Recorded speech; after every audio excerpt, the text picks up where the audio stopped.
In 1847, there lived a king that had a great kingdom as well as a loving wife and child, but could not find peace.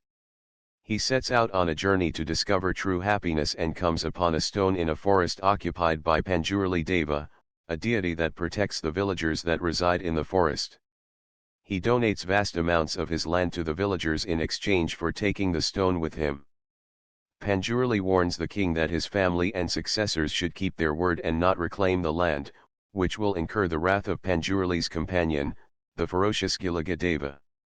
In 1970, the king's successor asks a Bhuta performer, who is possessed by Panjurali, to make the locals hand over the land to him, which the performer refuses and states he will die vomiting blood if he tries to.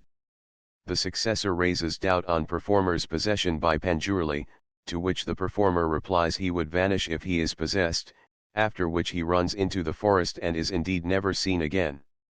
As warned, the king's successor dies mysteriously, vomiting blood a few months later on the steps of the court, where he was going to argue the land case. In 1990, Murali, a forest officer, is tasked with converting the villagers' land into a forest reserve. However, he is challenged by Shiva, a Kambala athlete from the Kayadubittu village and the missing performer's son. Shiva is backed by his patron and the village's landlord, Devendra Suturu, who is the king's successor in the present. Although Shiva is continually asked to perform the Bhuta, he refuses due to the trauma of his father's disappearance. Instead, his cousin Gaurava takes his place. Murali and his staff start erecting a fence along the earmarked forest reserve. Shiva falls in love with his friend Leela and uses his connections with Devendra to appoint her as a forest guard. The villagers try to stop the fencing, but the police and forest guards, including Leela, brutally suppress them, creating a rift between Leela and Shiva even though she was following orders and could do nothing about the situation. As the feud between Murali and Shiva intensifies, Murali decides to arrest Shiva and his friends and heads to their hideout along with Devendra's henchman Sudhakar.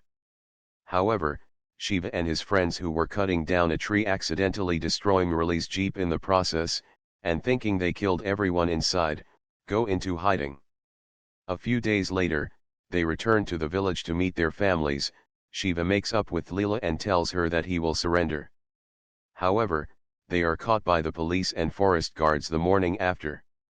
Gaurava asks Devendra to bail Shiva, but Devendra tries to bribe him to act as if Panjurali orders the villagers to give him their land in the next Bhuta.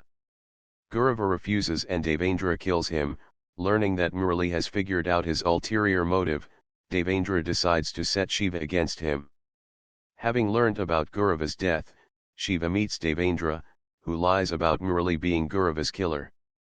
Enraged, Shiva goes to kill Murali, but learns from his blacksmith friend Mahadeva that Devendra himself killed Gaurava. Shiva is attacked by Devendra's henchmen, but manages to escape and meet the villagers, whom Murali has told about Devendra's land seizure. After Shiva reveals that Devendra killed Gaurava, he and Murali set aside their grudge and unite the village. Devendra and his henchmen attack, leading to an intense battle where several of the villagers are killed. After nearly dying in the fight, Shiva hits his head against Panjurali's stone, gets possessed by the Gilagadeva, and kills Devendra and his henchmen. A few months after the battle, Shiva performs the Bhuta, and is possessed by Panjurali, where he, Murali and the villagers join hands in a symbolic gesture and blesses the villagers. Later, Shiva disappears into the forest after meeting what seems to be his father's spirit. In the mid-credits scene, Shiva and Leela's son ask Sundara about his father's disappearance.